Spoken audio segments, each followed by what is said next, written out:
Second আসো ভাই CQ এবং গোছানো। এই যে তুমি পড়তেছো, পড়াশোনা করতে একটা জিনিস মাথায় রাখতে হবে, সিকিউ আসবে কোথা থেকে ভাই? তুমি যদি টেস্ট পেপার থেকে ইউনিক 12টা 15টা সিকিউ বাড়ি করতে পারো, তুমি কিন্তু ভাই মোটামুটি 8টার মধ্যে 6টা 7টা কমন পাই যাবে এমনিতে সিকিউতে, ঠিক আছে? এক্ষেত্রে হয়তো 4টা 5টা পাবা। যেমন আমরা এখানে, যেমন আমি যেটা করছি কম্পিটিশন ব্যাচে যেসব সিকিউ করাইছি, সিআরবি লাইভে 1 ঘন্টার live per chapter, physics and math both, এইখানে আমরা বলতেছি যদি সিকিউ 8টা আসে তার মধ্যে আমরা 6টার উপরে, মানে 7টা বা 6টা এরকম একটা কমন তোমাকে আমি দিব ইনশাল্লাহ।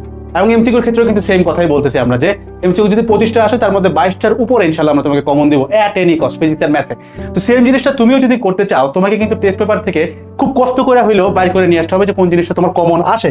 যেমন টেস্ট পেপারে তুমি মনে করে দেখবে 5 চ্যাপ্টারে তোমার 107 117 কিংবা অনেক ক্ষেত্রে 200টাও সিকিউ আছে।